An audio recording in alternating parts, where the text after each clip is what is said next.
Olá, meus amigos do Atos Podcast. O Atos hoje tem o orgulho, a honra de trazer hoje para vocês o que há de melhor em conhecimento em atuação pró-liberdade. Estamos aqui hoje com Rodrigo Marinho, diretor executivo do Instituto Livre Mercado. Instituto Livre Mercado, e também como co-host aqui para nos ajudar, porque Pedro e eu não seríamos capazes de abordar o tema da liberdade no mundo contemporâneo de forma... Porque a gente é casado, de né? forma... de forma... Heloísa, Heloísa, obrigado por ter liberado o Rodrigo, Eu sei que depende tanto de você. Obrigado. Obrigado a Mabel também por ter liberado o Paulo Henrique, Então, hoje estamos aqui com o Paulo Henrique como co-host. Paulo Henrique Portela já pode pedir música, viu, Paulo, hoje aqui no Atos. Pediremos. Pediremos música aí. Então você já sabe do potencial incrível dessas duas feras. Hoje nosso convidado aqui, Rodrigo Marinho. Meu irmão, obrigado, viu, por ter vindo. Obrigado, uma honra, muito prazer voltar aqui, um prazer estar com vocês. O voo na Executiva foi bom, que a gente comprou para você? Foi ótimo, estava tudo perfeito, Teve lá direitinho. Champanhe, tudo certinho. Show de bola. Eu brinco, tem uma frase do Chester, que é uma das frases que eu mais gosto do Chester, que é a graça de ser católico, que você pode fumar charuto e beber uma boa bebida, uma boa cerveja, um bom vinho, um bom uísque, e você vai pro céu, Vai pro céu. É a única religião que permite isso. Sem abusos, Paulo Henrique, obrigado, cara, mais uma vez. Sua mulher liberou, Exatamente. Não apenas a esposa liberou, como outras atividades foram postergadas para que possamos estar aqui trazendo... Foi possível fazer esse ajuste, de agendas e um dos meus papéis aqui é funcionar como advogado do inimigo, Umas perguntinhas cabulosas. Muito bom. Meus amigos, mas... O Atos Podcast, Pedro, tem a honra de trazer esse tema aqui, porque é um tema sempre necessário a gente estar conversando e trazendo pessoas que têm um conhecimento profundo e militam pela liberdade. Às vezes nós aí no nosso cotidiano, você que está nos assistindo, no seu cotidiano como cidadão comum, no dia a dia, às vezes a gente não percebe, às vezes passa despercebido por nós o quanto o Estado invade a nossa esfera de privacidade e vai tomando aos poucos a nossa liberdade. Então, para a gente refletir sobre isso, nós vamos conversar aqui. Pedrão, bem-vindo aí, cara? Obrigado, pessoal. Pede aí pra galera já deixar o like. Mais um dia aqui, E deixa o like aí, compartilha bem muito esse episódio. E eu vou funcionar muito pouco, porque de manhã é foda. E tem esses dois aqui, cara. A gente vai só levantar a bola, eles cortam e pronto. Mas hoje nós vamos. Essa conversa vai ser regada a café. Vou brindar aqui, por favor, Rodrigo Marinho. Olha aqui. Café do Xerimbão. Já conhecia, Rodrigo? Não, muito bom. Pois é, Xerimbão. Diretamente, é um café premium, diretamente da Serra da Mantiqueira. A terra maravilhosa, Minas Gerais. Eu gosto. Culinária e tudo mais. Então, se você quer degustar, se deliciar com um café premium, vá lá na Xerimbão. Qual Xerimbão, Pedro? Lá no Lago Jacareí. Tem várias Xerimbão, mas bom mesmo só do Lago Jacareí. Bom mesmo, do Lago Jacareí. Da terra do Paulo aí, Quase do lado aí, pertinho ali. Pertinho do Lago Jacareí. Pertinho. Não, virou um polo gastronômico ali, Virou. Então lá um ambiente agradável. destruir, A prefeitura se esforçou um bocado Pois pra destruir, mas reergueram, Do César Escófano, cara. Xerimbão. Lembra dele? Cezinha. Legal. Pois é. Parabéns, César. Pois é, vai lá e você vai ter um ambiente agradabilíssimo, Rodrigo, para a gente começar aqui o nosso bate-papo, qual o limite da liberdade? Uma pergunta bem ampla, genérica. 50 minutinhos para responder. A resposta básica é que ela está sempre no outro, Eu acho que esse é o limite da liberdade. A liberdade ela vai ser baseada no indivíduo, Vida, liberdade, propriedade. Esse é um tema até interessante. Eu posso até entrar um tema depois, até falar de igreja sobre essa visão, para falar disso, que é legal, até pelo local que a gente está. Mas a base é a defesa da vida, a defesa da liberdade, a defesa da propriedade. Essa é a defesa básica de quem defende essas ideias. Ou seja, a vida é um pressuposto de direito. Sem vida eu não consigo ter direito nenhum.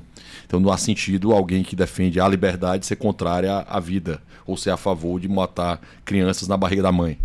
Para ser exato, assassinar a criança na barriga da mãe. Hoje eu vou ser um pouco menos claro, assim, mais duro com as falas, principalmente como quem defende o Hamas, que para mim não passa de um neonazista, certo? Em relação a isso.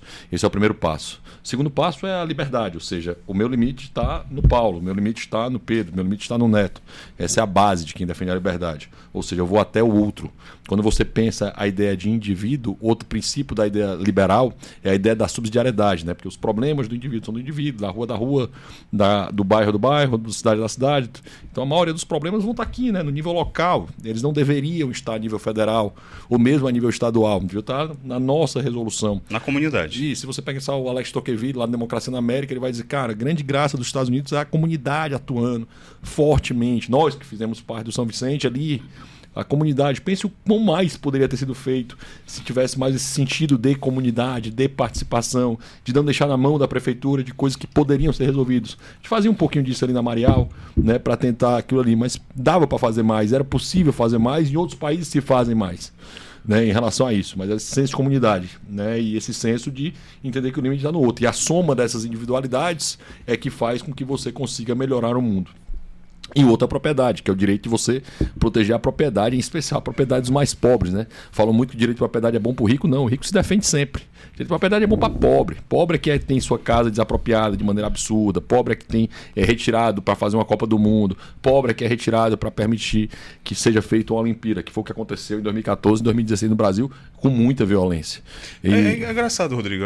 Esse mesmo pobre, né, o termo que você está utilizando, claro, nada pejorativo, mas considerando a realidade. Exatamente, aquelas classes sociais menos favorecidas economicamente. Mas é essa mesma classe que muitas vezes coloca no poder aqueles que defendem um Estado mais opressor, digamos assim, né?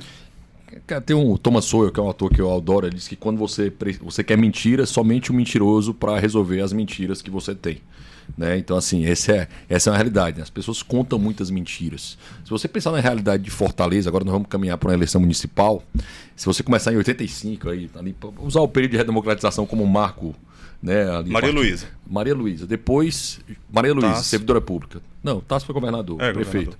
Né? Você pensar, depois vem Juracy Magalhães. Ciro, não? Não, Ciro. Né? Né? Também servidor público. Né? Sempre, nunca fez nada na vida, não sei ser servidor público. Né? Ciro foi vereador, foi... Parênteses. Ele topou o debate contigo? Nunca. Nem vai. Hashtag Ciro. Nem vai. Mas assim, Ciro nunca fez nada na vida, nunca botou um prego no barra de sabão. Só foi vereador, sempre foi servidor público, sempre foi agente político, onde teve.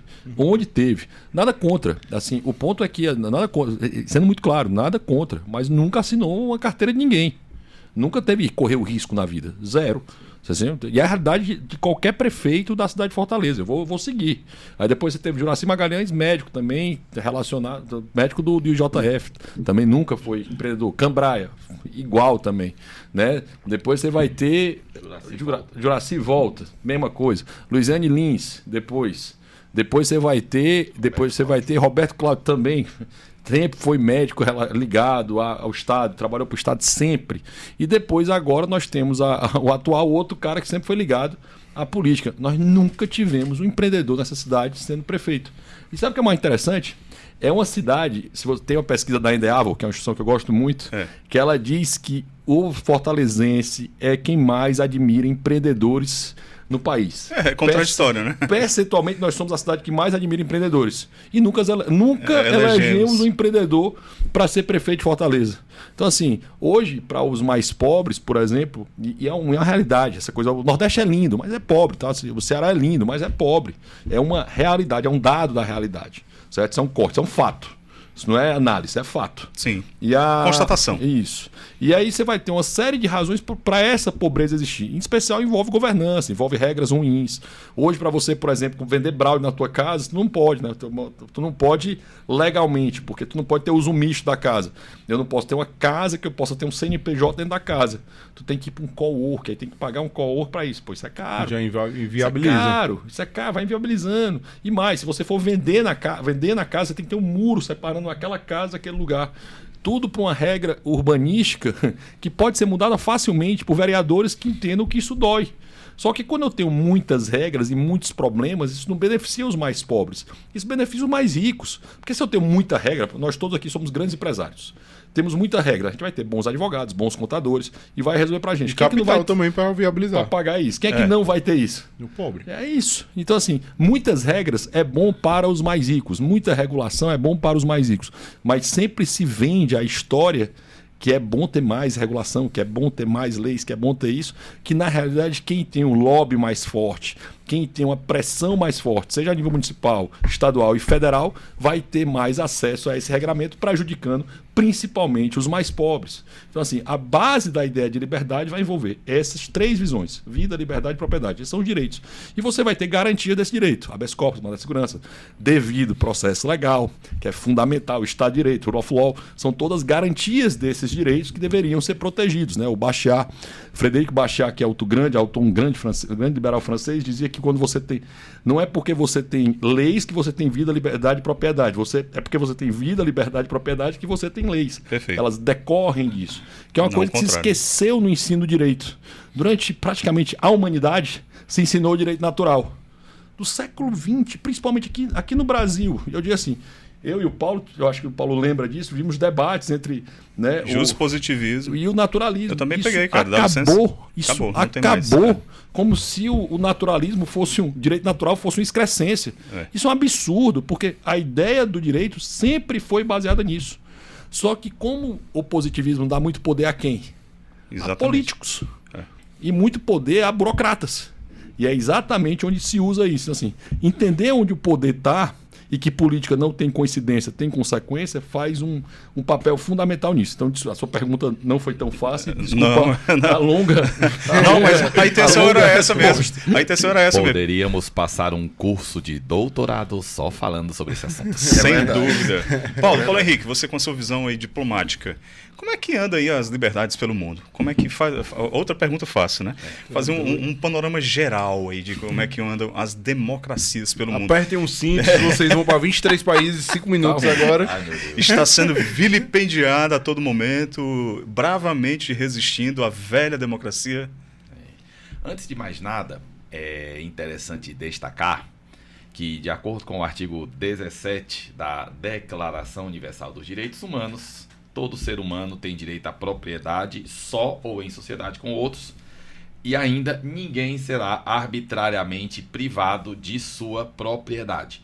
Cabe destacar, não de acordo com a Declaração Universal dos Direitos Humanos, mas com outros tratados de direitos humanos, que também a propriedade intelectual deve ser protegida. Ou seja, propriedade é direito humano. Existe uma... Fazendo parênteses, Paulo, desculpa interromper, a doutrina social da igreja também tem isso como princípios, né? Existe uma visão... Há centésimos anos, isso. Então é claríssima sobre isso. Claríssimo. Né? Existe uma visão enviesada sobre direitos humanos, como se os direitos humanos fossem uma pauta, entre aspas, progressista. É o termo que me ocorre aqui. Vamos lá, né? Essa é uma piada, né? Essa é uma piada, né? Mas, enfim, por exemplo, liberdade religiosa é direito humano e tem mais. A religião teve todo um papel na formação da ideia de direitos humanos. Os direitos humanos são aqueles que pensam que todos os seres humanos, todos têm uma dignidade que lhes é inerente. E a ideia de universalidade vem do cristianismo. Porque antigamente você tinha entre o povo judeu, os judeus tinham direitos. Os outros eram estrangeiros, não tinham direito a nada. Os gregos, a mesma coisa. E por aí vai, até que entra a doutrina cristã que diz, não, todos os seres humanos são imagem e semelhança de Deus, então todos têm uma dignidade que lhes é inerente. Então a religião também vai ter um papel, não apenas na formação da ideia de direitos humanos, como vai ser um direito humano. E eu vou até aproveitar para colocar um parêntese aqui, algo importante. De acordo com os tratados da própria ONU, como o Pacto dos Direitos Civis e Políticos, a liberdade religiosa compreende também o direito, a liberdade a professar a religião em público. Portanto, aquelas ideias que de vez em quando você ouvindo, por exemplo, da França, isso é muito comum. Não, porque as pessoas não podem mais andar com um crucifixo, porque isso é ofensivo, porque a religião tem de ficar circunscrita à esfera privada. Isso viola direitos humanos, viola tratados internacionais. O próprio ministro Gilmar Mendes, em certa ocasião, deixou bem claro que os argumentos religiosos também devem ser considerados no debate na sociedade. Quem diria, né? Se eles vão vencer ou não o debate, é outra história, mas eles devem ser considerados. Porque algumas pessoas dizem, você é contrário ao aborto com fundamento apenas na religião. Mesmo que fosse... É válido. É válido. A religião é um fato da vida. O problema é que algumas pessoas que são contrárias ao fenômeno religioso querem não apenas... atacar a religião como dizer, não, ela não existe. Ela existiu, existe e continuará a existir. Eu já cheguei a participar de debate no Debate do Povo, que eu vou muito lá, em que um tema do debate era, os protestantes podem ter participação política? Eu disse, oi? Assim, cara, não faz nenhum sentido esse debate. Se você pensar a lógica do século XX, nós tivemos religiões seculares. O marxismo é uma religião secular, certo? Com todas as características de religião, todas. Tá? Tem um profeta, tem um Deus, né? Tem uma doutrina, tem tudo, tem toda isso. Tem uma cartilha para ser seguida. E não sou eu que digo isso, não, tá? Isso aqui, só sendo claro, tá? Isso aqui eu estou repetindo teoria sobre isso. Tem teoria absolutamente pacífica sobre esse tema. Não sou eu que estou criando isso, não. Mas tem um ponto interessante, Paulo, que se você pensar em Locke, Hume, Adam Smith, todos eles escreveram baseados na ideia de liberdade religiosa. Acton, todos eles escreveram na ideia de liberdade religiosa. A primeira liberdade buscada não foi a liberdade econômica. Isso tem que ser entendido, né? Porque quando você fala em liberalismo, muitas vezes, e essa é uma crítica interessante que a igreja faz, porque e usa o espantalho nesse sentido, é sobre liberalismo econômico. O liberalismo não é liberalismo econômico. O liberalismo é um contraponto a uma outra instituição chamada de absolutismo. O liberalismo é um contraponto político. A nascente foi essa daí, né? Que tem decorrências econômicas. Ela tem decorrências econômicas, mas ela, ou seja, na hora que eu limito o poder do Estado, deixo as pessoas poderem decidir se elas podem criar ou não uma empresa, fazer isso, aí eu vou ter uma decorrência econômica, porque o Paulo vai lembrar disso, né? Você tinha para você ter direito a ter empresa era um privilégio real. Você tinha uma outorga real para autorizar você a fazer algo. E isso acabou. E na hora que isso acabou, isso permitiu uma descentralização e permitiu que as pessoas pudessem ter os seus próprios interesses e construir a partir disso.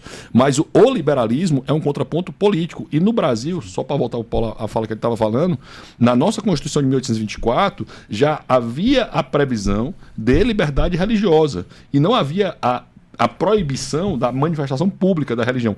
A única proibição que havia era sobre a ideia, e naquele momento era um avanço absurdo em termos de planeta, que era você não poder ter a fachada da instituição dizendo que aquilo era ou banda, ou mesmo evangélica, ou qualquer religião que o fosse, ou sinagoga, qualquer uma, porque a religião oficial do Brasil era a Igreja Católica. Mas poderia ter outras religiões, não havia a proibição de manifestação pública, pessoal sobre ela, só havia a da fachada da igreja.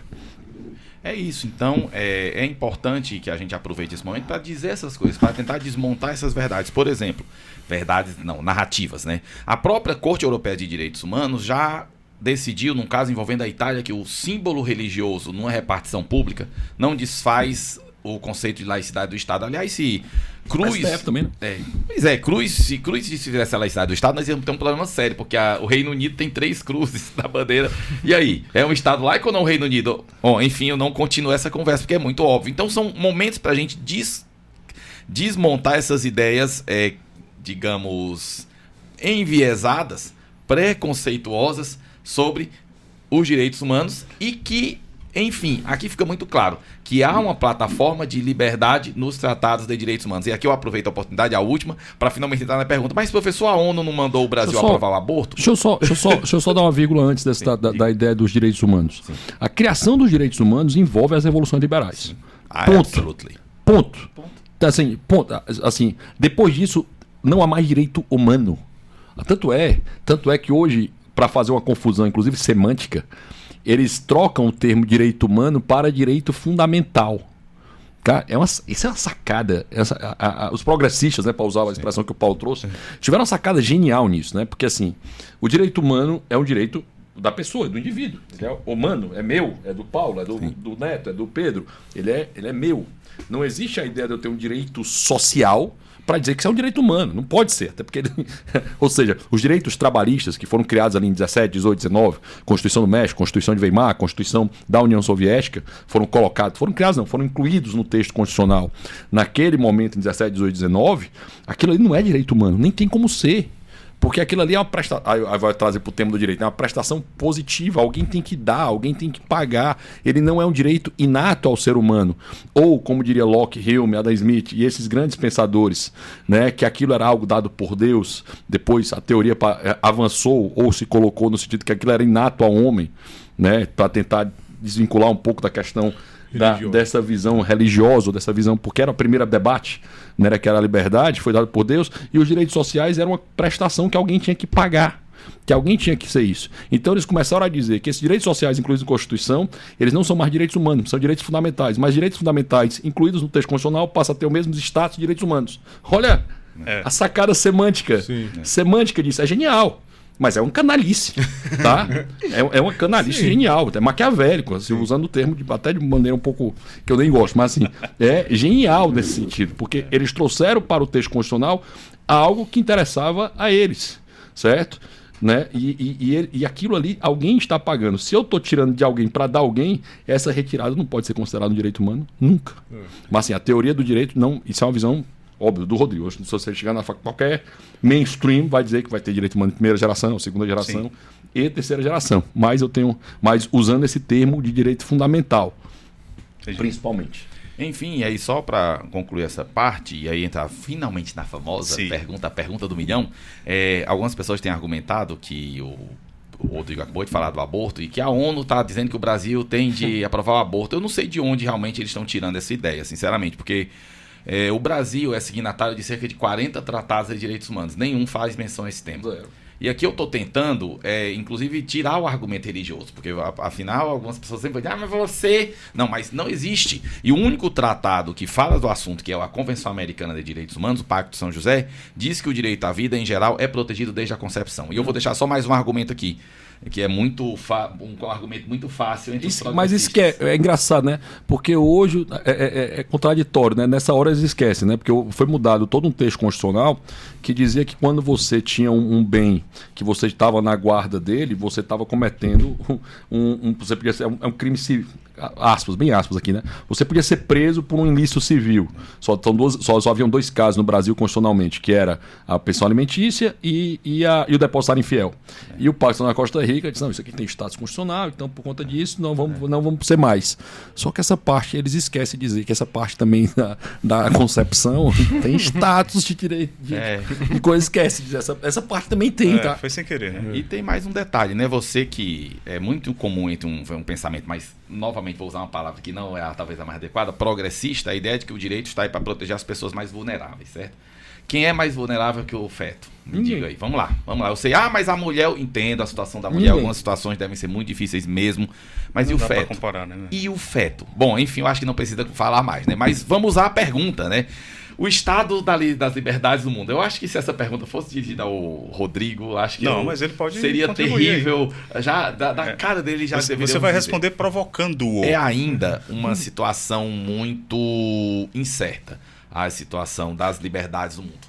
A leitura é que vivemos um momento muito preocupante para as democracias por um motivo muito simples, porque muitas vezes a democracia tem sido utilizada para subverter a própria democracia. Foi isso que aconteceu, por exemplo, na Venezuela.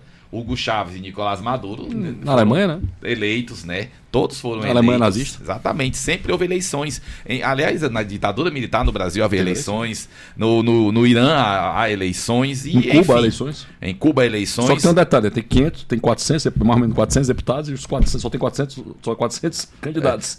Exatamente. E assim, então, Bem democrático. fulano de tal foi eleito com 99,9% dos votos, enfim. A questão da liberdade, ela precisa ser vista, no meu modesto ponto de vista, como algo que vai além das instituições. A democracia não é apenas, digamos, uma constituição. É também o judiciário. É também a imprensa. O judiciário é palco do regime democrático. O devido processo legal, o contraditório e a ampla defesa, o velho quebra-pau entre defesa e acusação, isso é um instrumento da democracia. A imprensa é um instrumento da democracia.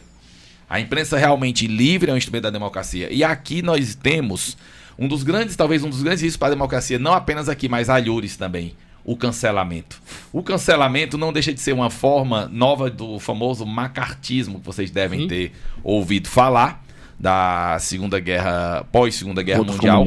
Eu não sou comunista, tá certo? Por favor, vou logo avisando de antemão. Mas, se depois da Segunda Guerra Mundial nos Estados Unidos, você tivesse a mais mínima suspeita de ser minimamente simpático à União Soviética, você estava perdido. Perdia seu emprego, perdia sua imagem, era arruinada, sua carreira era arruinada para o resto da vida, você tem de fazer outra coisa. Esse é um grande risco para a democracia. As pessoas têm medo do cancelamento. Isso é muito forte. Quem é que vai querer jogar sua carreira fora, né, Rodrigo? Mas assim, Paulo... É um risco. E não é só no Brasil. Mas enfim, vamos lá. Assim, há um índice que diz assim, a quantidade de democracias que se tornaram ditaduras do mundo. Isso aumentou. Sim. Assim, nós temos hoje talvez um dos menores números de países democráticos que nós temos na realidade no planeta hoje. E tem uma coincidência que é muito interessante, né? Quando o Trump ganhou e quando o Bolsonaro ganhou, as democracias morreram. Elas ressuscitaram, né? Porque quando o Biden ganha e o Lula ganha, elas ressuscitam, né? Eu tenho muita dificuldade nessa hora em entender como as democracias... É bem assim, o livro é como as democracias... Aquele livro é ridículo, tá? Não sei se alguém tem a oportunidade de ler. Como morrem as democracias, né? Porque ele vai criticar... Em geral, não é uma crítica a ditaduras, como você vai ter, por exemplo, em que a Turquia caminhou de um país aberto, né? Em que o Afeganistão, que era um país aberto, que as mulheres tinham acesso, né? Havia, assim, quem quisesse seguir a religião muçulmana, usar a sua burca, colocar tudo isso, mas tinha as mulheres usando mini saia, ou tocando a vida delas de tranquilo, e tem fotos disso, né? E era um país absolutamente aberto no mundo, e como se tornou uma ditadura. Não, nesse momento não é um problema para a democracia. É um problema para a democracia quando a direita, de maneira geral, vence. Isso é bem ridículo, né, de forma geral. Mas hoje nós temos mais ditaduras no mundo que nós tínhamos antes. Esse é um fato. E para mim esse é um problema. Antes, comparado, faço o corte histórico aí. Comparado na década, né? Se você comparar a última análise que fizeram para a análise anterior, assim, nos últimos 10 anos nós avançamos em ditaduras no mundo. É mais ou menos esse corte. E você atribuiu o quê? Esse modelo de democracia que nós temos atualmente, ele está fracassado? Não, o Churchill tinha uma frase que era muito interessante, ele disse que a democracia era o pior sistema do mundo, mas era melhor do que todos os outros. A democracia em si, e pensar em voto da maioria, é sempre um perigo, né? É um perigo imenso. Porque democracias colocando... você pode ter um risco tremendo de algo chamado ditadura da maioria. Aqui eu vou chamar Alex de Tocqueville de novo aqui para a baila aqui da nossa conversa. O Tocqueville, ele vai trazer um avanço da democracia, é a democracia liberal. O que é a democracia liberal? É a democracia que protege a minoria. É um contrassenso defender a minoria, tá? Em termos históricos, em termos de corte da humanidade, nós defendemos essa minoria há mais ou menos, vou ser justo, na Inglaterra, mais ou menos ali desde 1215, se reforçando ali a partir do século XVII. Isso se tornou mainstream no planeta Terra a partir do século XIX. É nada. Em termos de história, é nada. É um risco. Em termos históricos. Então, assim, é uma ideia, uma teoria que até Fukuyama, quando escreve o seu livro, né, O Fim da História, quando vai cair o livraço, assim, ele estava errado, né? Porque assim, a briga não para. Esse debate entre centralidade e descentralização, ela é eterna. Ela não vai parar nunca. Se você pensar de Esparta a Atenas, você vai ter uma briga de centralização com Esparta e descentralização com Atenas há milênios aí tocando essa situação. Né? E você pensar que as ditaduras foram uma regra no planeta até as democracias liberais chegarem, até as revoluções liberais acontecerem. Até lá, a regra do planeta era ter um grande poder executivo absolutamente hipertrofiado e os poderes legislativos e judiciários serem pau-mandados desse poder executivo. Isso muda a partir do século, principalmente século XVIII, XIX.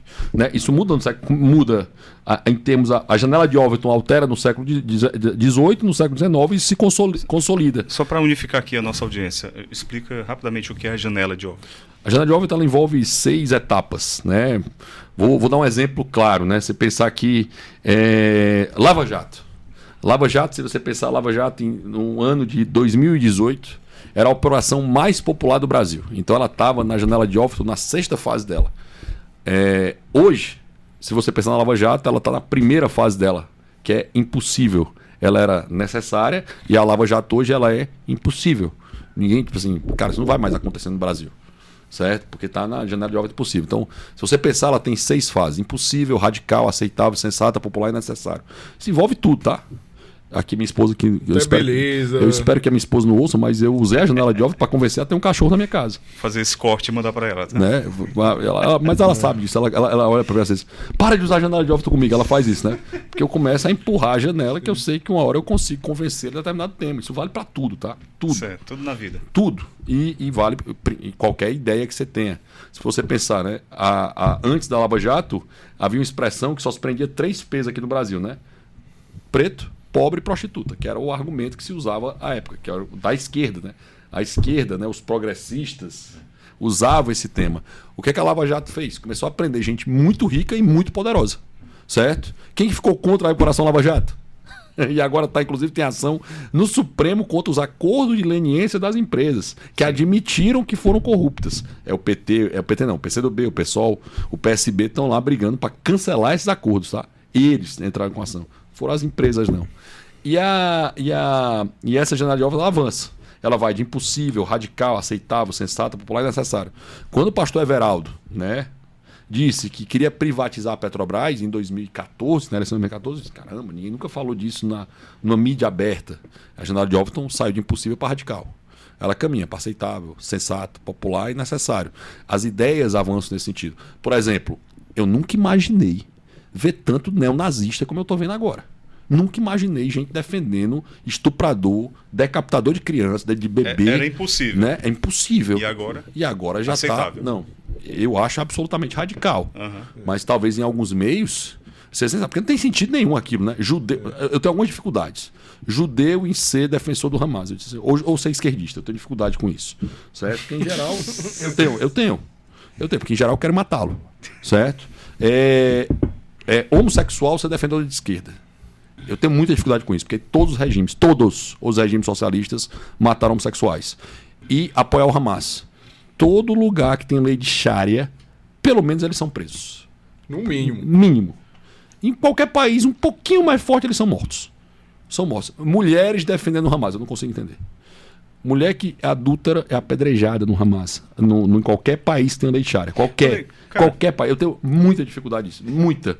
Assim, tô dizendo que ela deve trair o marido, não, mas eu acho que deve morrer por causa disso, certo? Então, assim, para mim não faz sentido. Não faz sentido. E tu acha que o discurso liberal, ele precisa ser mais pedagógico, digamos assim, para chegar mais no cidadão comum, para eles entenderem? Porque ou há assim uma grande orquestra muito interesse, né, cultural já assim infestado na sociedade, que as pessoas ficam. Você sabe ali... que é um dos maiores empregadores de Fortaleza? Maiores empregadores de Fortaleza. Se eu disser para você hoje, os maiores empregadores dos municípios do estado do Ceará, quem são? Quem é o maior empregador do município de Baturité? Prefeitura Municipal de Baturité. Quem é o maior empregador do município de Itarema? Prefeitura Municipal de Itarema. Quem é um dos maiores empregadores do município de Fortaleza? Prefeitura Municipal de Fortaleza. Quem é um dos maiores empregadores do governo do estado do Ceará? O governo do estado do Ceará. O governo do estado. Pessoal, há muito interesse envolvido nisso, porque as pessoas, enfim, têm um boleto no final do mês para pagar a sua própria conta. Eu entendo isso. Então, às vezes, é difícil eu querer cortar no meu próprio interesse e ser contrário a isso. E nós vivemos em um estado em que não só isso, e há uma perseguição muito grande a quem, hoje os Ferreira Gomes diminuíram o seu peso em relação ao que eles já tiveram, mas que a turma perseguia quem se posicionava, se colocava contrário a essa turma. Eu estou falando de empresário mesmo. Então você tinha que ter muito zelo e muito cuidado para o seu negócio não quebrar. Eu entendo isso. Então, assim, ainda que eu seja absolutamente pedagógico, ainda que se explique, ainda que se entenda isso, você tem que lembrar que as pessoas têm o seu boleto no final do mês para pagar, tem a sua realidade própria, que, né, tem pessoas próximas a gente, né, que estão ligadas. E eu entendo, faz parte da realidade. Mas são incentivos muito perversos, né, para as pessoas se colocarem contrárias a algo que não deveria ter. Né? O Estado ele tem uma característica de crescer, né? Assim, até um calcanhar de Aquiles na ideia liberal. Né? Porque quando você tem um país mais livre, você costuma ter uma arrecadação aumentando muito fortemente, né? Porque quando você permite, o Curva de Laffer fala bem sobre isso, né? Quando você baixa o nível de tributação, você tende a aumentar a arrecadação e não diminuir a arrecadação. Você tem a chegar numa arrecadação, que ele vai usar a expressão na economia, de arrecadação ótima, certo? E quando você aumenta o tributo, você tende a cair a arrecadação, que é o que está acontecendo no governo Lula agora, né? Ele está aumentando as alíquotas e a arrecadação está caindo, ele está criando novos tributos e a arrecadação não está subindo. E não vai subir. E não vai subir, porque na realidade, se você. Por que se tributa muito o cigarro? Por que se tributa muito a bebida? Por que se tributa muito o alimento ultraprocessado? Para que as pessoas não o consumam. A lógica é a mesma. Uma política extra fiscal. Mas assim, eu estou dizendo que a lógica é eu aumento tributo para diminuir o uso daquele ali. Uhum. Se eu aumento tributo, eu vou diminuir pessoas entrando nesse mercado. Não tem jeito, porque ele vai ficar inviável. Ou só vai ser viável para uma pequena gama de empresas ou de negócios que vale a pena fazer isso. Ao contrário, quando eu tenho um nível de tributação mais baixo, eu permito que outros players digam, opa, tem oportunidade aí, dá para eu chegar, dá para eu colocar. Tá, falando nesse sentido, até aproveitando aqui, Paulo Henrique, você morou uma época na Dinamarca, né? Os países escandinavos, eles têm uma alta carga tributária, não é isso? E ao mesmo tempo, eles são muito bem desenvolvidos. Né? Como é que a gente pode fazer uma análise dos países escandinavos, já que eles têm uma boa qualidade de vida, estão ali sempre nos top e, por outro lado, são considerados socialistas, ou não? Não. Não? Eles são os 20 países mais livres do planeta Terra. Certo. Se você pegar Dinamarca, Suécia, Noruega, Finlândia... E tem uma alta carga tributária. É porque, assim, alta carga tributária é um dos problemas. Certo. Vamos lá. Se vocês toparem ser igual a ter a governança que a Dinamarca tem, eu topo, tá? Porque a alta carga tributária nós já temos. Certo? Nós já temos. Eles têm uma baixíssima carga tributária para a empresa. Primeiro ponto. Para viabilizar a entrada do mercado. Tem alta carga tributária para a pessoa física. Para a pessoa jurídica é lá embaixo. Certo? Esse é o primeiro passo. A situação que eles têm de respeito à propriedade privada, respeito aos contratos, respeito às decisões do indivíduo, respeito à liberdade individual, eu topo. Ei, é isso que você está chamando de socialismo? Porque quando você pensa em liberal, é respeitar a vida, a liberdade e a propriedade. Eles têm isso, tá? Esquece a O nomenclatura, problema é né? só tributo. O problema é só tributo. Nós já temos esse problema, galera. Eu topo todo o resto. Certo? Todo o resto da governança deles importa. Porque assim, quando você pensa numa empresa, você vai pensar em governança corporativa, né? Ter um bom acordo de sócio, ter uma boa estratégia, ter missão, ter visão, ter valores. Se você pensa na Constituição desses países, é uma Constituição que tem um judiciário que respeita a propriedade privada, tem um legislativo que não tem segurança jurídica, não tem a mudança no meio da regra do jogo. Tudo isso aí eu topo demais. Eu abraço a causa, tá? Se for para ser igual a Dinamarca, igual a Suécia, abraço, porque, repito, alta carga tributária, nós já temos. Certo? E mais, nós temos alta carga tributária comparada a esses países. Porque comparado a países que estão na mesma situação que a nossa, nós temos uma carga tributária muito maior. Às vezes o pessoal confunde isso, né? Porque assim, a nossa carga tributária é um pouquinho mais baixa do que esse país, porque lá vai estar 40, o nosso é 37, lá vai estar 42, 44. Só que se você comparar com os BRICS, para dar um exemplo, nós estamos muito acima. Certo? Se compararmos com países médios, né? Países em desenvolvimento, nós estamos muito acima. Então, assim, esses países, se você pegar o ranking de liberdade econômica, eles estão entre os 20 mais livres do planeta. Certo? Assim, só para entender, eles têm esse problema. Mas ao mesmo tempo eles têm um Estado forte lá, né? Mas entenda, eu repito, quando eu falei que era um problema, né? Quando eu tenho um Estado, um nível de arrecadação aumentando, imagine que é o que a Suécia fez, né? A Suécia ela abriu muito no primeira metade do século XX. Então, cara, eles começaram a diminuir tributo, diminuir regulação, diminuir uma série de coisas, e começou a ficar rico pra caramba. Só que o Estado era pequeno. Imagina, Paulo, somos gestor do Estado, estamos aqui com... A realidade da Noruega hoje. A Noruega deve ter um fundo soberano dela de beirando trilhão. O que é que eu faço com esse dinheiro? Né? Tá lá no Estado. O que é que eu faço com esse dinheiro? Você tem lá dinheiro sobrando, em caixa e sobrando. Porque o Estado ainda não é tão grande, certo?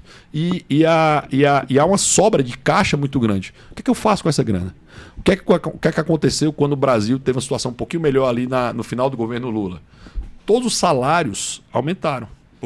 Pois é, só que aí a situação econômica do Brasil fez isso. Então, o que é que quando você tinha uma situação de nível de arrecadação aqui, foi para cá, como é que você resolve ela? Não fez poupança? Como é que você resolve? Você tem que resolver de alguma forma, amigo. Ou tributo, ou empréstimo, ou imprimir moeda. São essas únicas 3 formas, não tem nenhuma outra. Tá certo? O Brasil fez o quê? Vamos imprimir moeda. Aí gerou Dilma Rousseff. Né? Só para o Paulo Henrique contribuir aqui. Sua visão, Paulo, aí. Não é interessante a situação dos países escandinavos, né? Eu tive a oportunidade de passar um ano na Dinamarca e, em primeiro lugar, eles têm uma ojeriza, um asco a todo tipo de regime totalitário. Não importa que fosse o regime socialista da antiga Alemanha Oriental, que era vizinho, ou o regime do Chile de Pinochet. Eles tinham muitos exilados chilenos lá na Escandinávia. Então, eles têm uma absoluta ojeriza a todo e qualquer regime totalitário. Isso é muito interessante, porque aqui no Brasil ainda vigora aquela miopia da polarização. Isso é antigo. Eu já vivi isso nos anos 80, na minha adolescência, quando éramos aquela coisa... época da Guerra Fria, capitalismo, socialismo, e hoje a gente vive de outra maneira. Ou seja, se eu me manifesto contra as ditaduras militares da América Latina na década de 70, eu sou Lula. sou lula de esquerda. Agora, se eu me manifesto contra as ditaduras do antigo leste europeu, da cortina de ferro, pronto, eu sou de direita. Não existe isso. É ruim em nós precisamos urgentemente abandonar a miopia que certa polarização estabelece. Evidentemente que existe sim na Escandinávia todo um esquema voltado, como eles dizem, para não deixar ninguém para trás, né? Mas também realmente existe toda uma possibilidade de inovação, de abertura de novos negócios. É aquela coisa, eu quero fazer, o Estado vai fazer isso, queremos dar isso às pessoas. Sim, mas de onde é que vem o dinheiro? Né? Como é que eu vou dar um certo benefício para todas e todos sem que venha o dinheiro? Então, eles têm sim um Estado preparado para atender a demandas das mais variadas espécies, mas existe sim dinheiro entrando. E aí nós temos as grandes empresas da região, Novo Nordisk, que é a empresa que está agora na moda por causa do Ozempic e de outros remédios, mas tem a Volvo, temos da Suécia, temos a Electrolux da Suécia, a produção de petróleo da Noruega. A Noruega é um país que praticamente boia em petróleo, praticamente ela não explorou. São países muito ricos. Se você for listar a Maersk, ainda Vestas, que é uma empresa, parece uma empresa que tem aqui no Ceará, da área de energias renováveis, energia eólica. Da Marquesa, né? A Maersk também da Marquesa, maiores empresas de navegação do mundo. Enfim, há toda uma economia forte. É isso. Não, o Rodrigo, eu sempre lembro muito dele. Você vai gastar? Vai, mas de onde é que vem o dinheiro? Para gastar, tem que ter dinheiro. Mas é o básico, né? Quanto custa quem paga, né? Quanto custa isso aqui? Queremos fazer uma assistência social para isso. Certo. Quanto custa? Aí é que. E mais, né? Exatamente. Quem paga? Quem paga? Alguém. Não existe dinheiro do Estado. A Margaret Thatcher foi absolutamente feliz com aquela frase. Tem um vídeo muito bom sobre isso aí, do Silvio Santos. Já viu o cara querendo o terreno dele? Silvio, a gente vai fazer uma obra de arte e tal no seu terreno. Não, tudo bem, quem é que vai pagar? Não, Silvio, mas é uma obra pra prefeitura, vai ficar bonito. Não, tá bom. Quem é que vai pagar o terreno? O Silvio era fora de série. Silvio Santos, vem aí. Eu sou muito fã do cara, velho. Pra mim é um dos maiores empresários que esse país teve, um dos maiores homens que esse país teve. Eu sou muito fã dele. Mas o principal, assim, quanto custa quem paga? A Margaret Thatcher tem uma frase brilhante dela que ela diz: não existe dinheiro público, existe dinheiro dos pagadores de impostos. Todo e qualquer recurso. Eu falei disso rapidamente, mas vou falar novamente isso. Você pensar no Brasil, teve hiperinflação. Nós somos um dos poucos países que teve inflação que não teve guerra. Apesar de nós termos o que a gente teve de suicídio para tentar resolver isso, não está no gibi, tá? O Brasil é um dos países que teve mais suicídio num período histórico e ninguém fala disso. Quando nós fizemos o plano Collor, né, com aquele irresponsável, né, bloqueou o dinheiro de milhões de pessoas, cara, muita gente suicidou, muita. Esse é um assunto não falado no Brasil. É quase um tabu falar do quanto de suicídio que a gente teve. Eu acho que tem pouquíssimos dados sobre isso. Mas, assim, o nível de suicídio fez assim no Brasil. Assim, deu um salto. Tá? Você pegar o gráfico, ele faz... Assim, é pouco estudado, mas ele faz... Dá um salto no gráfico de suicídio Brasil. O Brasil, ele vive de... Qualquer país, ele vai ver de tributos, certo? Quando o Brasil cria uma Constituição completamente maluca, que é a nossa Constituição de 88, e eu tô falando maluca, mas eu vou deixar claro, é melhor ela do que sem ela, tá? Só deixando claro, o STF hoje não cumpre a Constituição. Isso é péssimo para o país. Péssimo. O maior violador da Constituição Federal do país hoje se chama Supremo Tribunal Federal. Isso é péssimo para o país. Terrível para o país. Eu discordo dessa Constituição, mas eu prefiro 1000 vezes tê-la, porque eu sei qual é a regra, do que ter a regra que o pessoal tá na cabeça, que cada ministro tem uma, que é um absurdo. Tá? E hoje o grande avanço que o Senado quer é dizer que não pode ter decisão monocrática como eles estão tendo. Tem que ser colegiada as decisões. Meu Deus, um tribunal colegiado tem que fazer uma decisão colegiada. Entendeu? Mas essa é a decisão. Mas esse é um problema da STF hoje, tá? É gigante. E você tem a primeira forma, quando a Constituição foi feita, de tributos. A nossa Constituição, nossos tributos não eram suficientes para pagar aquela Constituição. Não são, melhorou um pouco, mas não são até hoje direito para pagar essa Constituição. Então nós temos um nível de arrecadação X e um nível de custo Y. Tá? Então o tributo era para custear isso aqui. Não custeia, até porque aumentar tributo tem um desgaste político muito grande. Então não é fácil aumentar tributo. Você tem que convencer 308 deputados, você tem que convencer 3/5 do Senado, você tem que convencer a população que vai estar indignada com você. Então assim, aumentar tributo é sempre algo péssimo politicamente para o político. Certo? Péssimo. Então você tem esse problema. Não resolve tributos, que é o que nós pagamos, ICMS, IPTU, que tá assim, não paga tributo. Paga, filho, fique tranquilo, todo mundo paga tributo. Cada negocinho desse está em cima da mesa, se pagou um monte de tributo em cima disso. Essa é a primeira. A segunda forma são empréstimos. Ou seja, nós temos empréstimos internos. Se você falar, eu invisto em Tesouro Direto, você está emprestando para o Brasil, tá? Só para deixar claro, tesourodireto.com.org.br. Você está emprestando para o Brasil. Esse é o empréstimo direto que você está fazendo. Você está dando o seu dinheiro dizendo, pega Brasil. E o Brasil vai te remunerar juros a partir desse empréstimo. Essa é a segunda forma, que pode ser empréstimo nacional e pode ser empréstimo estrangeiro. Ou o governo vai lá também e come dos bancos. Hoje o Brasil é o maior tomador de crédito do país, tá? O Brasil destrói a poupança nacional. A União Federal, isso não é com Bolsonaro, com Lula, com Dilma, com Temer, com Lula 1, 2, com o FHC, o Brasil destrói a poupança nacional, destrói. É cultura já. Não, tá é porque ele enraizado. puxa, não é porque ele puxa, né? Como o Brasil ele não sustenta com tributo, ele vai lá e tunga a poupança nacional, certo? Essa é a nossa realidade. Essa é a segunda forma de empréstimo, que pode ser nacional, pode ser FMI, emprestando dinheiro. Nós temos hoje menos porque o Brasil hoje consegue se financiar internamente muito bem. Então nós temos menos. A terceira forma, que é a mais canalha, a mais corrupta, a mais absurda, a que mais prejudica os mais pobres é a inflação. Que é o quê? Que é o imposto inflacionário.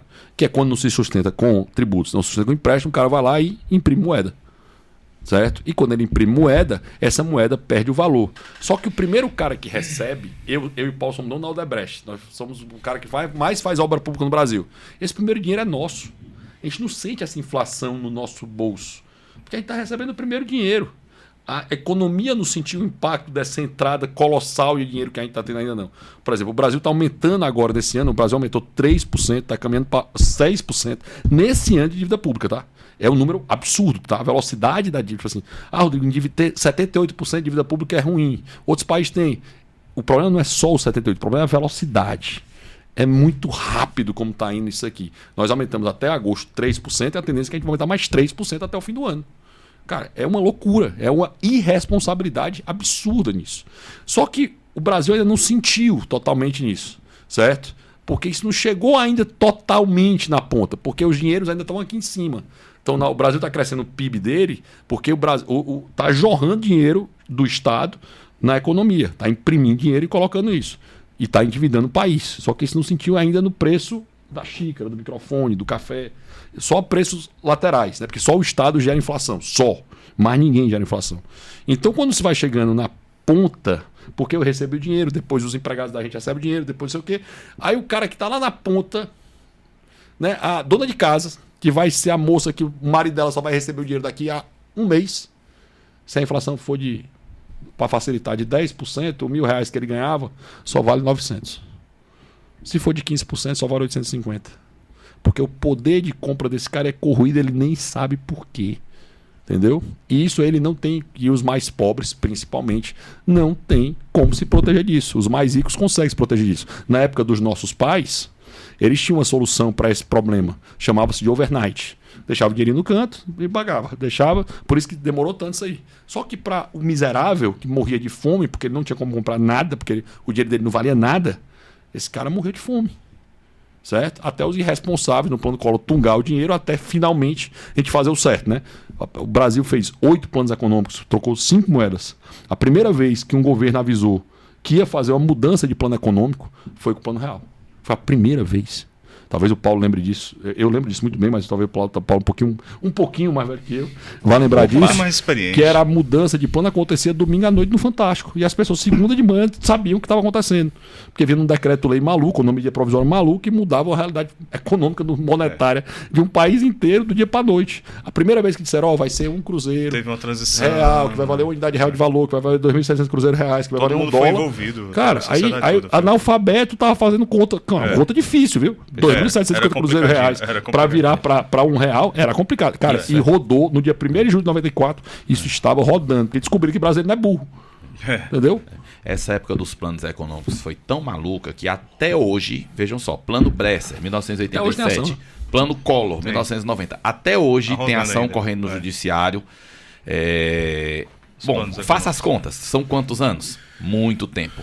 Mas eu queria aproveitar que eu peguei aqui o microfone para fazer uma pergunta ao doutor Rodrigo Saraiva Marinho, meu amigo de longa data, mas não vamos revelar É o seu codinome. os números, a contabilidade desse período, tá? Até que ponto... Engraçado, né? Como o apelido de infância permanece, né? Mas sim, esse apelido... Um pouquinho mais de cabelo, né? Esses apelidos a gente coloca entre parênteses, mas enfim... Até que ponto, Rodrigo, não seria importante para ver essa mudança cultural no Brasil, para que as pessoas começassem a ver o valor das ideias liberais e que sobrevivem grandemente graças a essas ideias liberais? Até que ponto não seria importante nós termos gestores públicos mais comprometidos com essas ideias? Nós tivemos no Brasil 2 grandes liberais, né, Roberto Campos e José Guilherme Merchior, ambos diplomatas, colegas de Itabaraty. Nós tivemos no exterior vários casos. Margaret Thatcher foi um dos melhores deles. Ronald Reagan, né? Ronald Reagan. Thatcher entra no momento em que era muito clara a decadência do Reino Unido.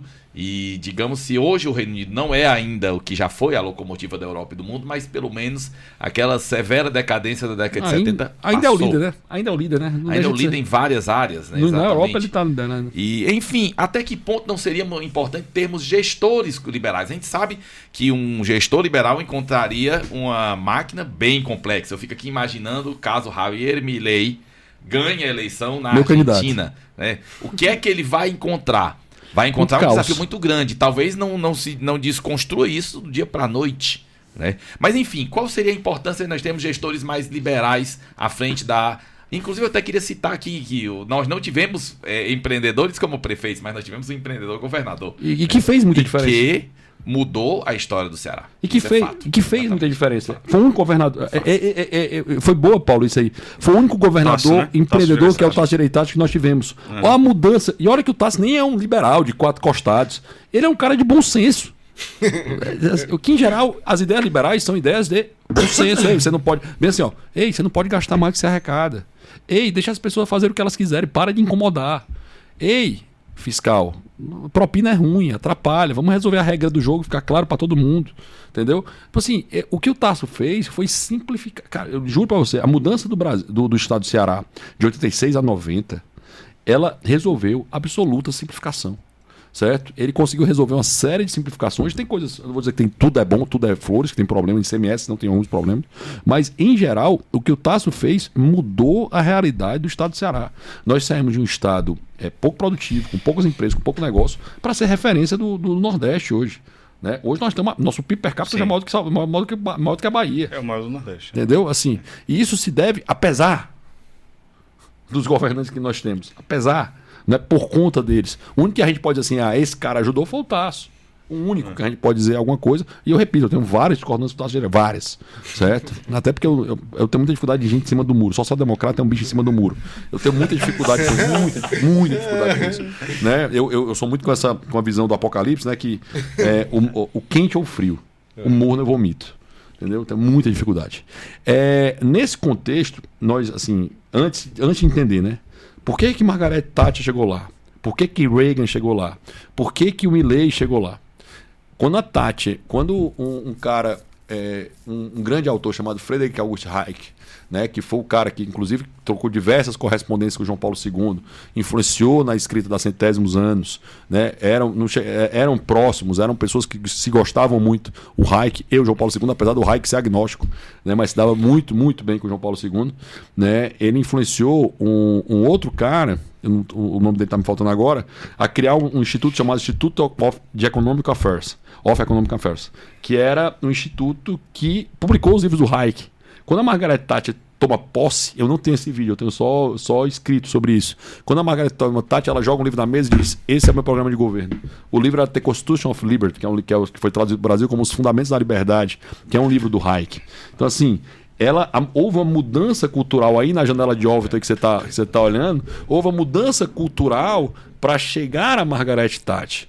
Quando o Reagan chega lá, houve uma mudança cultural de um cara que é considerado um grande esquerdista, que era o Jimmy Carter, certo? Que perde a eleição, que é muito raro nos Estados Unidos um presidente perder a eleição do seu primeiro mandato. Né? Eu acho que vai acontecer de novo. Se Deus quiser, acontecerá de novo agora, porque é triste ter um presidente americano tão fraco, né? O que, na minha visão, gera todos tudo que está acontecendo aí, Ucrânia, né, agora o Hamas, acho muito dificilmente aconteceria com um presidente forte. Não nem estou falando do Trump, com um presidente forte que estivesse lá. Seja Obama, por exemplo, certo? Seja Obama, seja Bill Clinton. Acho que não aconteceria na gestão deles, por exemplo. Com Trump, com absoluta certeza, não aconteceria. Até porque os Estados Unidos têm um papel fundamental que eles escolheram ser no mundo. Né? Não foi assim, não foi de graça, não. Eles escolheram ser o papel que eles exercem hoje. Pagam preço por isso. Pagam um preço caro por isso, né? Tiveram um avião matando muita gente um dia por conta disso.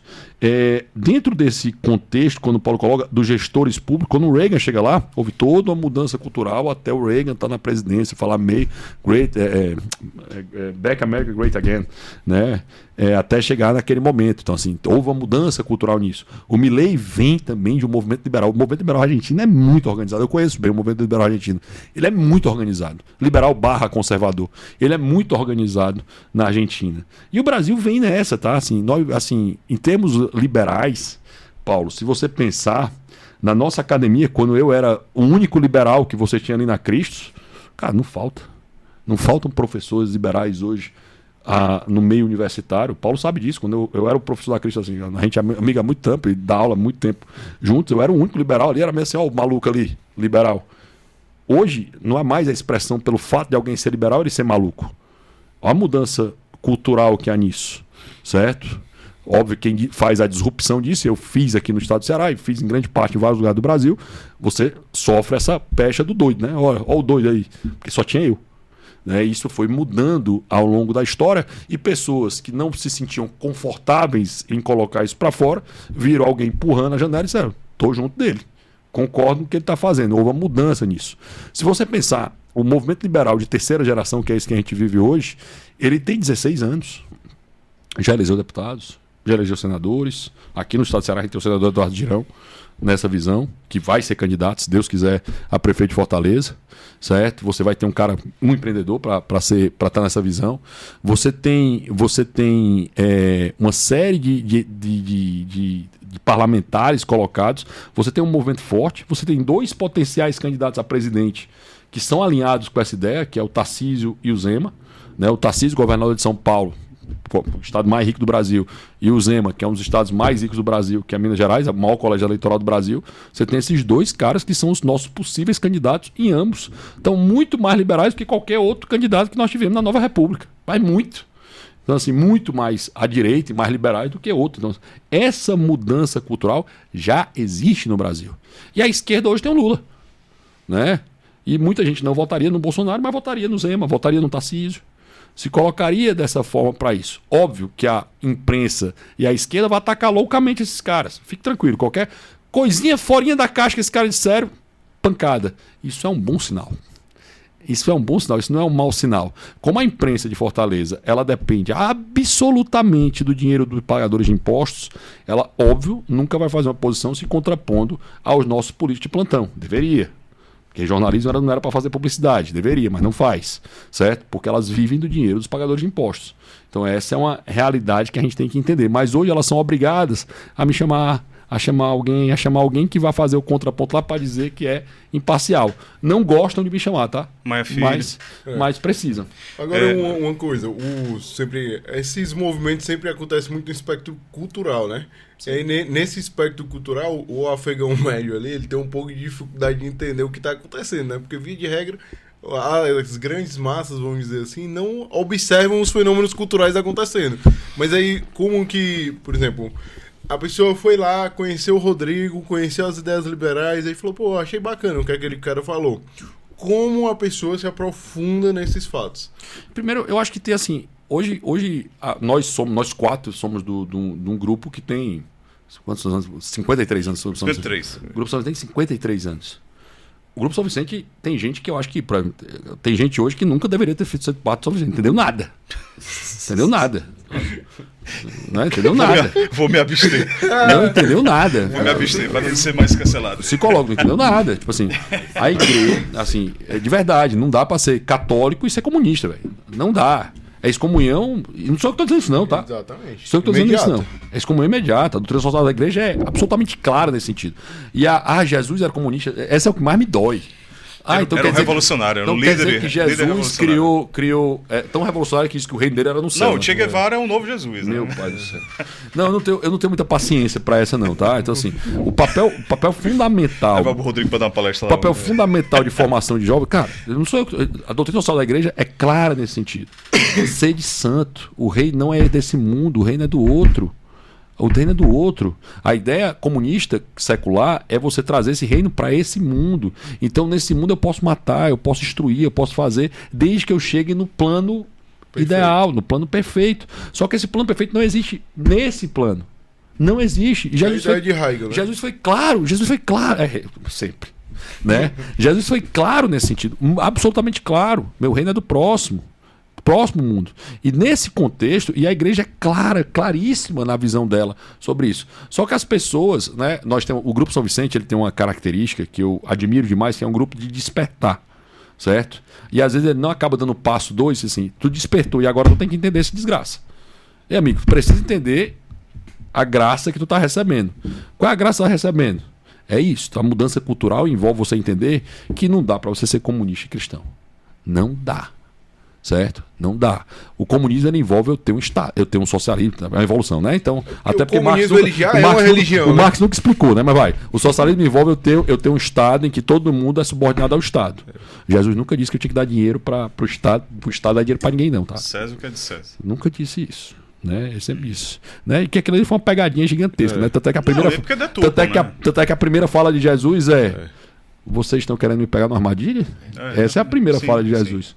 Porque na realidade, e Jesus era claro, né? Traiam, né? É quase assim. Tipo, assim, não traiam, Jesus, né? Não traiam, perdão. Né? Sejam dignos. Exato. Que é o que Jesus coloca naquela situação. Então, nessa visão, o pessoal se perde nisso. Então, há uma visão de entender o que é a doutrina social da igreja, que tem 2000 anos, certo? Que tem 2000 anos, que precisa ser entendido.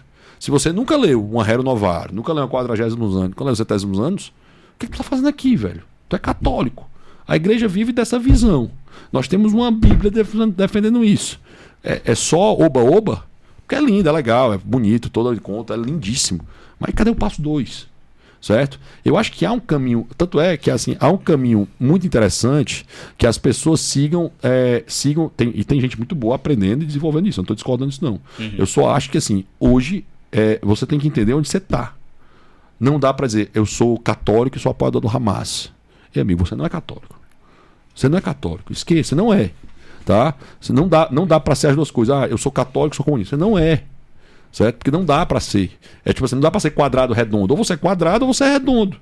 Não dá para ser as duas coisas. Certo? E as pessoas precisam entender isso. E isso às vezes precisa de um choque. Ei, é choque de realidade, amigo. Isso é o que eu tô dizendo, não. E no Instagram hoje, ele tem aparecido uma coisa uma figura que eu não gosto muito, que eu tenho pouca paciência, que é a figura do pai que esses caras não têm. Né? Como há uma ausência, infelizmente, de muito pai no Brasil, e há mesmo, né, de poucas pessoas com pai, o Instagram muitas vezes essas figuras mais fortes, mais duras, né, que se colocam, até um cara que assim, eu não gosto do estilo, mas tem um papel fundamental que tipo o Ítalo Marcilli se coloca, que é uma figura muito dura, e às vezes o cara precisa daquela dureza para ele entender o mundo, para ele caminhar, porque é um papel do pai, né? É o papel de quebrar, de dar a ordem, de dizer assim, o caminho é esse, vá por aqui, vá para cá. Como eu tive um grande pai e adoro exercer a minha paternidade, esse papel é meu, esse papel não é do Ítalo Marcilli. Tá? Então, assim, mas eu entendo o papel que ele exerce, porque há um problema sério disso. E hoje no mundo, crianças sem pais costumam ter mais drogas, costumam ter mais acesso à criminalidade, costumam não ter uma condição de vida boa, costumam não conseguir se formar, nem terminar a escola. Tipo assim, o papel que um pai, eu tô falando sério, pai, não é pai e mãe, não, pai. A ausência que o pai se dá nessa situação, ela é absolutamente prejudicial ao filho. E às vezes, como é uma realidade nossa, no nosso estado, que tem ausência de pais, e pai, quando eu falo ausência de pais, é do pai, da figura paterna, né, as pessoas às vezes se perdem nesse sentido. Então, na minha visão, há um caminho da gente entender que o nosso papel às vezes precisa ser um pouco duro, um pouco firme, principalmente na formação de jovens, e nós recebemos jovens, muito jovens, né, para entender qual é o passo seguinte que pode ser colocado. Entrando nessa esfera aí de paternidade, família, recentemente a gente nós recebemos a notícia que agora vai ser obrigatória a vacina, não me recordo muito bem, da Covid, né? Para crianças a partir de uma certa idade, não me recordo muito bem. E isso é outro fato que o Estado impõe, né? E aí você tira ali a liberdade da família. E aí entrando também na questão da educação, né? A educação familiar. Como é que a gente pode abordar, Rodrigo e Paulo, aí a questão da liberdade, entrando assim de frente na autoridade dos pais? Aí eu já ia fazer uma pergunta sobre a questão mais no campo econômico, então eu prefiro que o Rodrigo responda logo essa parte, e aí depois eu faço a pergunta no campo econômico, que é o que eu muito me inquieto. Há uma visão, a visão da igreja que nós amamos e respeitamos e somos parte dela, é que a educação é nossa. Nós temos o papel de educar. Nunca isso é delegado. O César, o que é de César, não tem a ver passar a educação para eles assumirem a educação deles, não. Nunca é de César, não está na parte do César, não. Certo? Dentro desse contexto, a decisão de como eu vou educar meu filho é minha. Na visão dos progressistas, ou no sonho deles, que é se tornarem socialistas, a visão de família acaba. Porque você não faz mais parte de um núcleo familiar. Você faz parte de uma sociedade em que ela está subordinada a um ente estatal, que é subordinada a uma inteligência, né? Que essa inteligência controla as pessoas. Então, esse é o sonho grande, tá? Quando você coloca a ideia de que eu vou obrigar alguém a fazer determinado tipo de educação ou determinada situação que a família não quer fazer, é um avanço na interferência disso. Por que você acha que essa turma briga tanto contra homeschooling? Homeschooling não é um negócio simples de fazer, não, sendo claríssimo, tá? Eu confesso, né? Eu hoje vou ensinar, meu filho tem 15 anos.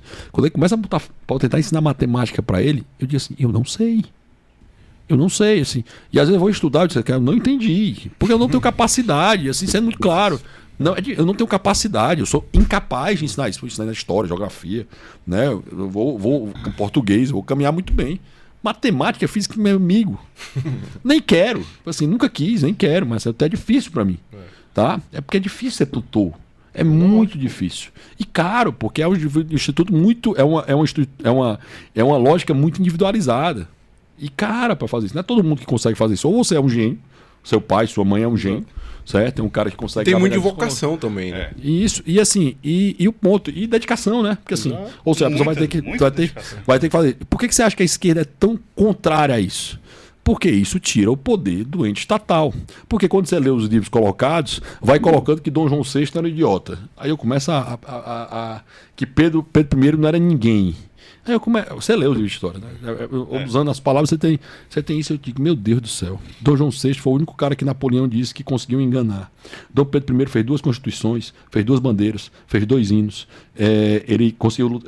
Teve 4 coroas oferecidas a ele, abdicou as 4. Manteve 2 filhos como herdeiro. Pô, ninguém sabe disso.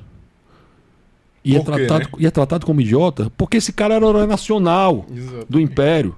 Era por isso a razão disso. E obviamente ninguém quer voltar para ter um herói nacional do período imperial brasileiro, porque isso pode gerar um risco para o status quo colocado. Essa é a razão, certo? Mas entender isso é o que faz diferença nesse ponto. Assim, é muito perigoso quando o Estado intervém agora, está intervindo agora de novo, né? Porque mudou o ensino médio para permitir uma separação da individualidade, né? Você caminha mais para humanas, vai para cá. Você caminha mais para saúde, vai para cá. Cara, é genial essa sacada que o Temer fez lá em 2016. O que é que o governo está fazendo agora? Não pode homeschooling, vamos voltar ao que era antes. Porque o que era antes envolve o quê?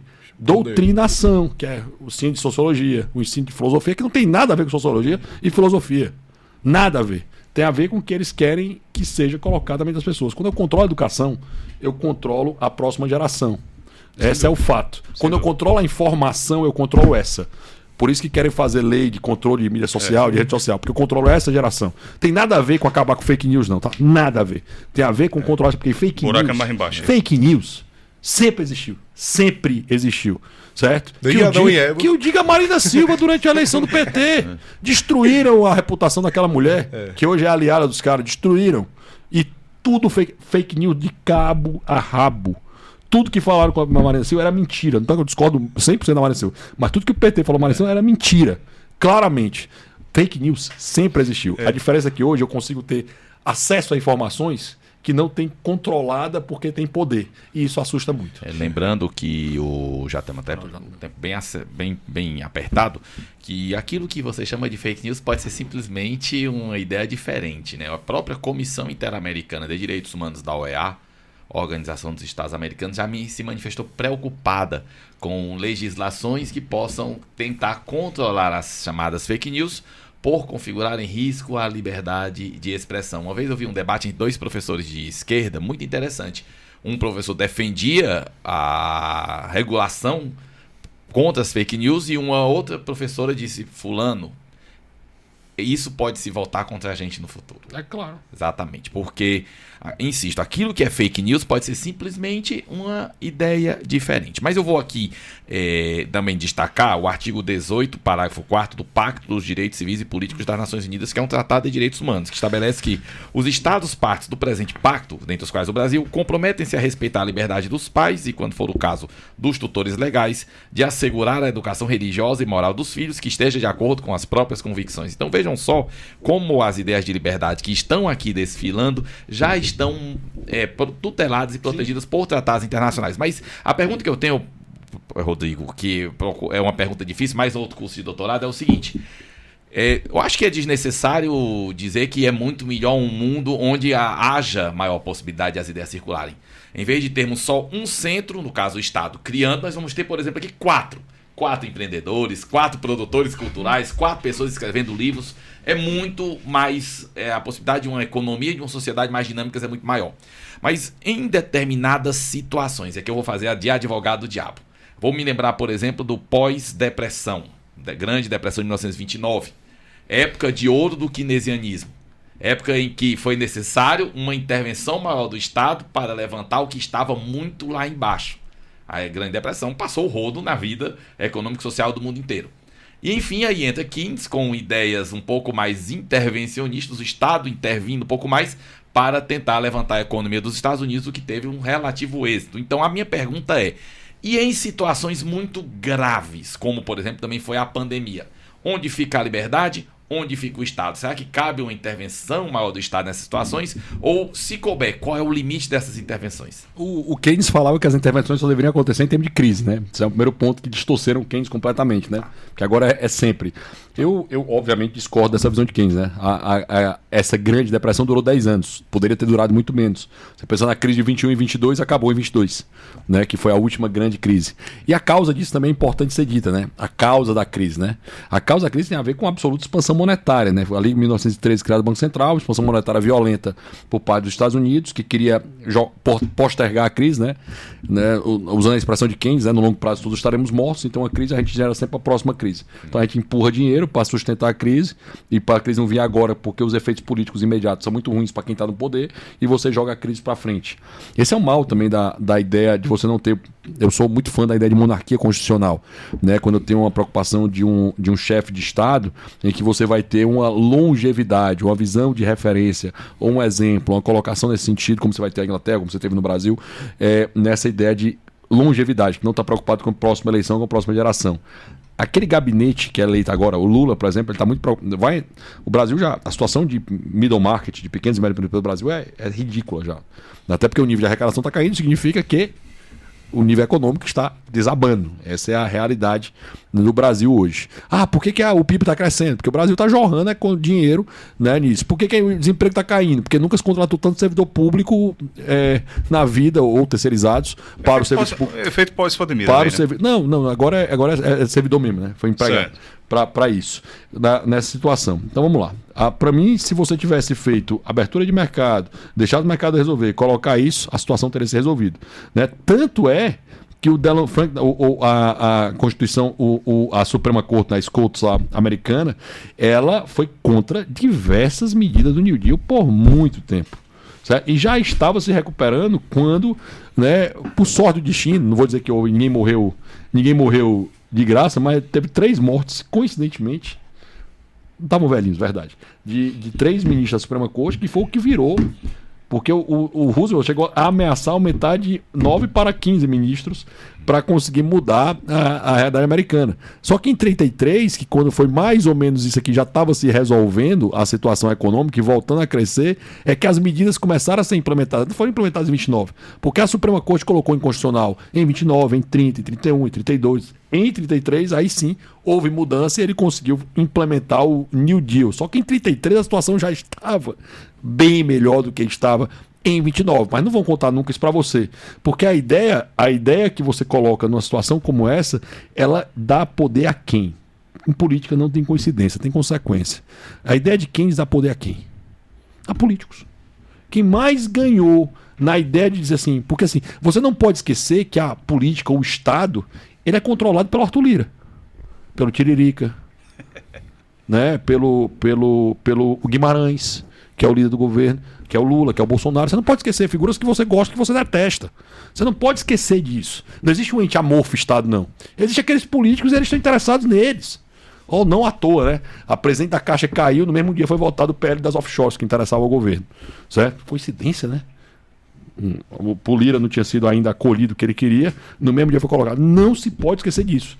Né? Quando você dá poder demais ao Estado, você dá poder a esses caras. Isso tem que ser lembrado, isso nunca pode ser esquecido, tá? Nessa visão. Com relação à pandemia, você teve a situação das empresas colocarem. O que é que foi tirado? Quais são os principais benefícios? Não pague tributo. Postergue o tributo para frente. Coloca esse ponto. Faça um auxílio emergencial. Que, cara, dar dinheiro diretamente aos pobres é um ótimo programa. Porque assim, até minha crítica grande, que teve aquela história relacionada à questão menstrual, né? Sim. Eu disse assim, cara, aumenta R$10 aí do Bolsa Família e deixa cada um dizer, mas as pessoas pode ser que não comprem o absorvente. Não era importante para elas. Né? Porque assim, se fosse, elas estariam comprando o absorvente na situação, ou seja, no grau de importância que ele coloca. Porque era a ideia do Fome Zero e do Bolsa Família, né? Quando o Lula começa lá em 2002, 2003, ser o governo, a ideia não era o Bolsa Família, a ideia era o Fome Zero. Sim. Só que o Fome Zero deu errado, pra caramba, porque o controle estatal dá errado. O que é que deu certo? Dar dinheiro na mão das pessoas, que é uma ideia do Friedman, né? De um grande liberal. Então, colocar nessa situação, ou seja, eu dou dinheiro, que dou um voucher, que o Lula chamou isso lá atrás, durante o governo FHC, de compra de votos.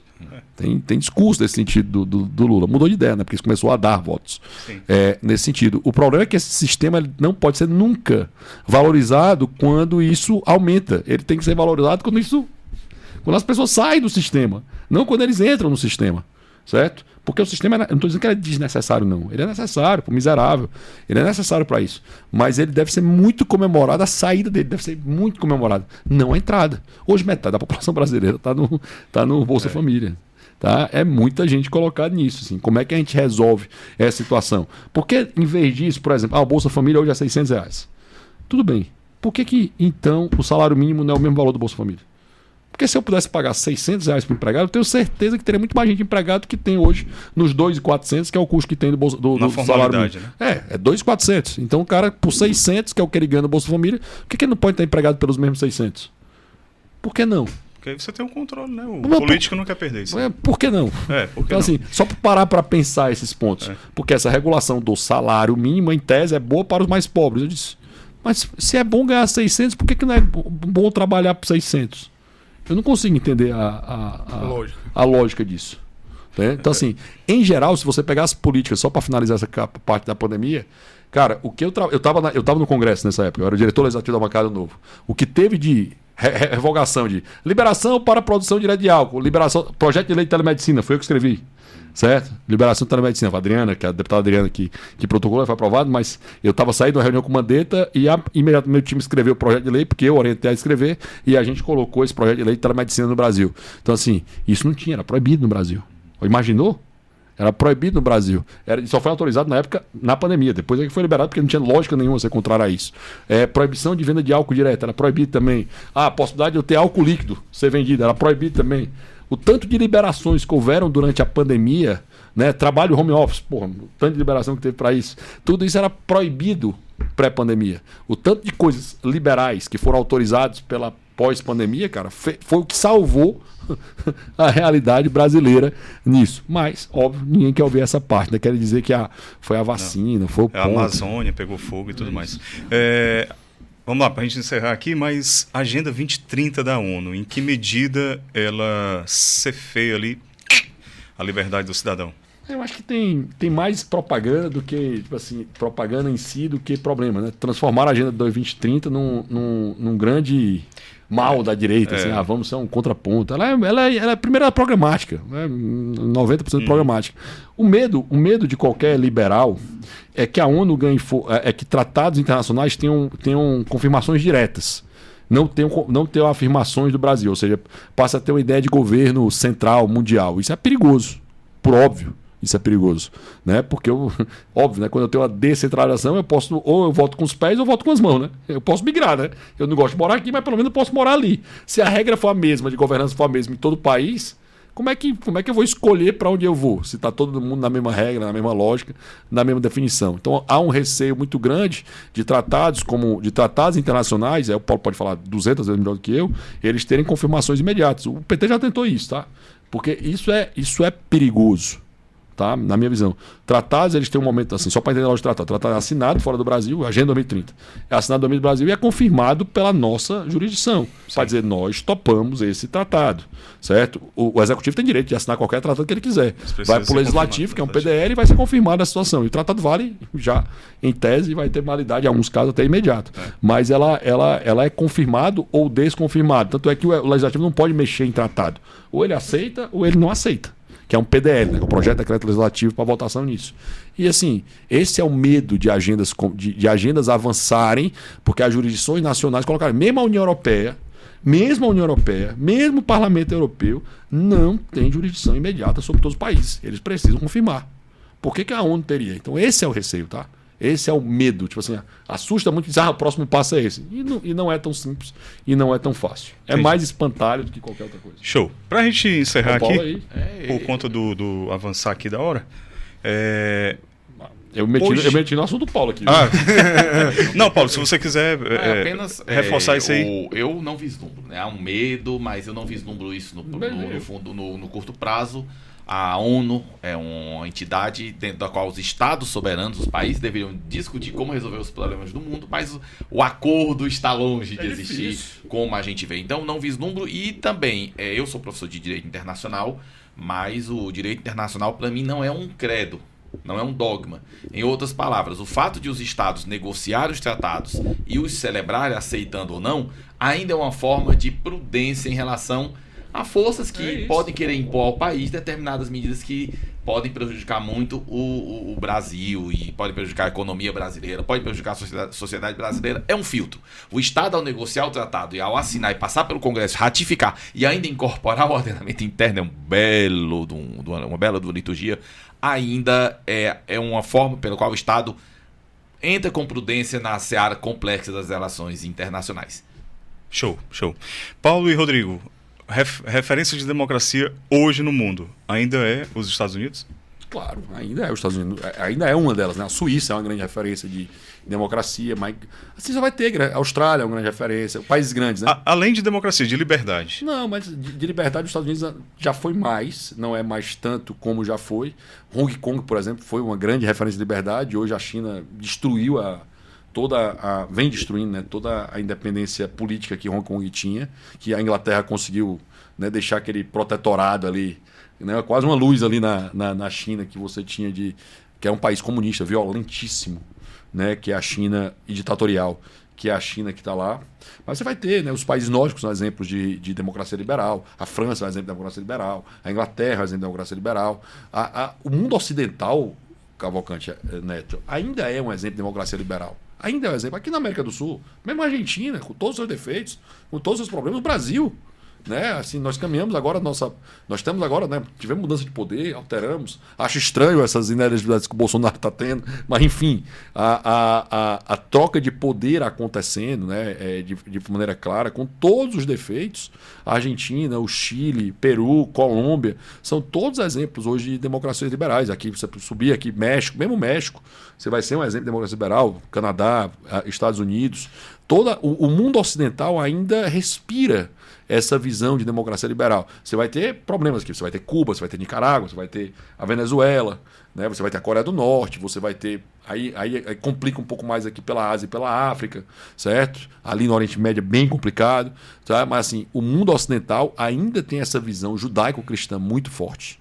A maioria está ainda calada com relação aos neonazistas que estão falando, a gente nem trouxe esse tema, mas assim, ainda estão falando sobre o Hamas, que para mim é neonazista. Eu não abro um centavo. Para mim não há vírgula sobre defensor de estuprador e decapitador de bebê. Certo? Isso não há qualquer vírgula. E ainda tem defesa de gente defendendo, dizendo que aquilo aí tem que ter paz. Amigo, o objetivo do Hamas é destruir não só Israel, tá? É destruir os cristãos, é destruir os judeus, é destruir todo mundo que não sejam eles. Não tem diálogo. Eles não têm diálogo. Partem dessa Só que eles vão ter sempre diálogo na hora que eles vão ter que ser destruídos, né? Porque assim, se eu não for destruído, eu preciso sobreviver, amigo. Não, amigo. Assim, tem um princípio da pacto de não agressão, que eu gosto muito dele. Assim, ninguém agride ninguém. Agora, se tu me agrediu, amigo, fique tranquilo. Eu tenho todo o direito de reação. Todo o direito de reação. Por que não abre por por que a ONU não obriga o Egito a abrir a faixa de Gaza do lado de lá? O Egito não quer não, amigo. Sabe por que o Egito não quer? Porque entra terrorista, porque piora a sua segurança pública, porque ele já tem 10% de pessoas que são 10 milhões de pessoas lá que já são refugiados de toda a África, por isso que ele não quer. Mas por que outro país que está defendendo quer tanto, né? Foi muito legal que os Estados Unidos fez, só um detalhe, né? O Texas fez, né? Os progressistas americanos, os democratas americanos, que é a esquerda americana, estava dizendo, queremos abrir a migração. Sabe o que o Texas fez? Vocês querem? Eles encheram um ônibus cheio de gente que estava lá imigrado legalmente. A gente manda para os estados de vocês. E mandou para Nova York. Mandou para Nova York. Aí, ó. Mandou 3 mil pessoas para Nova York. Fica aí. Vocês não defendiam, cara. Que é muito bom você defender sem ser fronteira. É muito bom. Defendemos a imigração. Sabe, vocês não são fronteira, amigo. Eu sofro a consequência de fronteira. Pimenta no olho do outro. Assim. Paulo.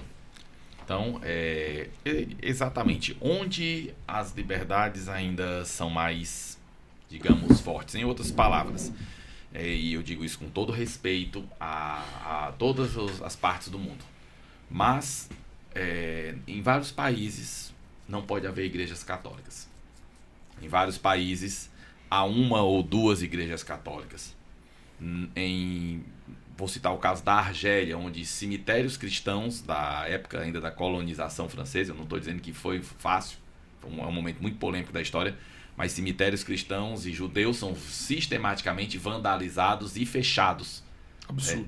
Agora, vamos supor que isso acontecesse aqui deste lado. O mundo ia cair. O mundo caiu, fechou um cemitério muçulmano. Enfim, onde há ainda mais espaço no universo das democracias ocidentais, na Europa e até mesmo o Brasil. Aqui nós temos ainda um espaço maior. Assim, professor, ainda certos praticantes, certas religiões ainda enfrentam dificuldades. Enfrentam. Ninguém é morto, mas ninguém é morto pelo simples fato. O pessoal tem que entender isso, pessoal. Existe uma lei estatal que diz que se a pessoa for de outra religião, for judeu, ela pode ser morta. Assim. Não existe isso. Ou seja, se você for homossexual, você pode ser morto. Não é uma coisa assim de países radicais, não. O Irã tem uma lei dizendo que se você for homossexual, você vai ser morto. Certo? Assim, não é fofinho, não, tá? Assim, é morte. Tá? Não é porque defende. Eu não consigo entender, eu tenho dificuldade de entender. Tá? Você vai ser morto. É uma lei estatal dizendo isso. Ou seja, o Estado vai lhe matar. Então, o espaço, digamos, maior para as pessoas serem quem são. Por exemplo, pode ser difícil ter uma outra religião no Brasil, sim, mas enfim, como já fala, o Rodrigo já indicou, há espaço para que isso seja debatido. Agora, chegue lá em Moscou, por exemplo, você é católico, né, e vai protestar contra a dificuldade de você ir para uma igreja em Moscou ou pelo fato de a igreja católica não ser reconhecida juridicamente. Aí o negócio, aí o problema será grande. Né? O problema será incrível. O Rodrigo já falou. Tem uma coisa de voar do prédio, né? Tem uma coisa que muita gente pula do prédio em Moscou, né? Toda semana tem um empresário um empresário bilionário que ficou triste e pulou. Pulam e etc. e outras coisas. Mas então ainda é o espaço onde, com todas as dificuldades, com todas as mazelas, ainda há um pouco mais de espaço para a pessoa ser quem é e para defender a mudança de sua situação. Enfim, é sempre bom ter essas oportunidades para falarmos mostrarmos um outro lado que é pouco falado ainda nos debates acadêmicos. A academia ainda é muito enviesada, a academia ainda carece de ser um espaço mais democrático, né? A academia é o locus do debate. Isso é essencial, mas nem sempre é o que a gente vê, né, professor? O Thomas Sowell dizia uma frase, né? Que é muito legal. O J. Peters também fala isso também. Dois autores que eu recomendo muito. Por sinal, um livro matador, se chama 12 Regras. Jordan Peterson, craque, assim, ele faz uma religação com Jesus no livro que é muito interessante também. Muito, muito interessante. Eu recomendo demais o livro do Jordan Peterson. Mas é interessante nessa fala do Paulo, que assim, e o Jordan Peterson dizendo, né? Essa turma progressista defende todas as liberdades, menos a de opinião. Menos a de opinião. Tanto é que na própria faculdade que a gente ensinar, quando eu fiz uma crítica, pessoal, por que não tem contraponto, não? Persona não grata. Democracia é isso, é o espaço de choque de ideias. Enfim, nem sempre é o que existe, mas nesses momentos a gente traz essas ideias que não são tão faladas por aí, né, Rodrigo? É isso. Exatamente. E você ouve, daqui a pouco vai ler, vai defender essas ideias ou não, mas enfim, você ouviu. Você formou a sua própria opinião sobre o caso e vai aí para a vida social defender o que lhe parece necessário. É aquela coisa, é muito fácil você defender as coisas sem ler as coisas. O cara que é socialista nunca leu o Manifesto Comunista. Aí casos, há muitos casos. Você precisa se formar para você defender uma ideia. Isso só é possível, lembrando que liberdade de expressão... Isso vale para os católicos, tá? Também. Ler a Bíblia, ler o Evangelho. Por aí. Ler o Catecismo. Vale muito. Lembrando que liberdade de expressão é também, não é apenas o direito de manifestar uma ideia, é também o direito de procurar uma ideia, de sair atrás de uma biblioteca, de buscar alguma coisa no Google. Aproveite. Tá vá atrás. Olha, isso aqui é uma biblioteca. Isso aqui é uma biblioteca na mão. Vá atrás. E ouça a gente, assista o Atos Podcast para você ver essa variedade de ideias que existe nesse mundo tão diverso. Meus amigos, tem muita variedade não, é meio enviesado, não vou mentir não, mas... mas que do outro lado já tem muita gente, pô. A gente tem que criar o nosso... né? Meus amigos, no final das contas, Brasil, com todos os seus perrengues, ainda é um celeiro de democracia e liberdade, né, no mundo. Ainda é. O Brasil vai ter outros problemas. E podemos ter esperança, né, Brasil Rodrigo? Sempre. Eu sou muito otimista com a realidade nossa do Brasil, até porque eu vi essa mudança, né? O Paulo me conhece desde que eu era o único liberal do estado de Ceará e estava defendendo isso, e a mudança que ocorreu nesses últimos anos na realidade brasileira, né? Hoje tem uma frente parlamentar, que eu sou diretor executivo do instituto que coordena essa frente, que tem 187 deputados liberais, 27 senadores. Nunca imaginei, nem nos meus melhores sonhos, há 16 anos atrás, que isso fosse acontecer. Nunca imaginei, 15 anos atrás, que isso fosse acontecer. Então é uma mudança grande de perspectiva para isso. E você vê, né? Gente entendendo a doutrina da igreja, gente entendendo os problemas, avançando. Você tem exemplos muito legais hoje na igreja, pessoas que aí a dificuldade que as pessoas têm. Não é que a igreja tem que se tornar política, não. Não tem, não. A igreja, repito, a igreja não é desse mundo. Nosso plano é o outro, é o próximo. Mas as pessoas entenderem, dentro desse plano que a gente vive, qual é o papel da instituição milenar, mais antiga do planeta, que nós fazemos parte, faz toda a diferença. Certo? E hoje você tem uma série de acessos, de livros, de opiniões, de pessoas que conseguem demonstrar e processar a fé, inclusive de maneiras absolutamente divertidas. Se você perguntar o cara como Rasta, que é um queridíssimo amigo meu, cara, o cara consegue falar da doutrina social da igreja de uma maneira absolutamente divertida, certo? E tira o sarro absoluto de quem precisa estudar um pouco mais para colocar isso, sem ser grosseiro, sem ser mal educado, né? É genial o que o Rasta faz, porque ele brinca com algo muito sério. Tá? E ele faz ensina. Isso no ambiente porque nós temos um ambiente de liberdade. É isso. E ele ensina, né? E ele ensina aquilo. Que eu nunca imaginei que o Rasta... Eu conheço o Rasta há muitos anos. Eu conheci ele como músico. Nunca imaginei que ele tivesse esse conhecimento relacionado a isso. E foi exatamente no ambiente de liberdade que permitiu que ele trouxesse um tema tão interessante, tão profundo, que ele faz de uma maneira tão divertida. Olha a mudança cultural aí acontecendo. O Brasil Paralelo é um negócio de absoluta mudança cultural. Eu adoro história, né? Mas às vezes eu parei que meu filho estava estudando sobre Império do Brasil. Eu disse, vamos aqui entender a realidade mesmo. Talvez você não consiga colocar isso na prova, mas vamos entender a realidade mesmo que está sendo colocado aqui. Senta que lá vem história. Que é a última cruzada, que é genial para falar da história do Brasil. E lembrando que liberdade de expressão tem tudo a ver com a liberdade, ou melhor, com a situação em que você deva escutar ideias diferentes. Você precisa que você não só diferente, que você repugna. Exatamente. Detalhe, professor, mas essa ideia é um absurdo. Sim, mas a sua ideia pode ser um absurdo para outra pessoa. E se você ficar calado? pense nessa situação, você não pode falar, né? Isso. Enfim, é liberdade de expressão. The more the merrier. Show! Quanto mais melhor. Agradecendo aqui os nossos patrocinadores, apoiadores, Imobiliária Mota da Costa. Aqui você encontra toda a solução para você vender, adquirir, alugar o seu imóvel e também investimento imobiliário com o nosso grande parceiro Rodrigo Costa. Então você acessa aqui no QR Code e tem todas as informações. Não é isso, Pedro? Exatamente. E também nosso outro parceiro, Belgo Cercas, o nosso amigo Gleuton. Então, se você precisa de soluções cerca aí, pra cercar ali aquele comunistazinho. Não, tô brincando. Você pode encontrar lá. O cercadinho para sua pastor alemão lá que você vai levar para Brasília, viu? Já tenho. Já teve um Já cercadinho tenho. lá. A teira. Gleuton, obrigado. Não, meu já irmão, tem uma pela parceria. pastor, não tem uma cerca. Pronto, aí. É uma boa. né? Pro, cara. Tá, Então, cerca. entre em contato, QR Code aqui da Belgo Cercas, especialista em cercas. E, por fim, Deca Seguros, do nosso amigo Eduardo Gonçalves, toda a expertise em seguros, maior gama de seguros, sempre com muita credibilidade e ética para lhe atender, tá bom? Você também encontra aqui no QR Code. Vamos deixar os links dos livros. O livro...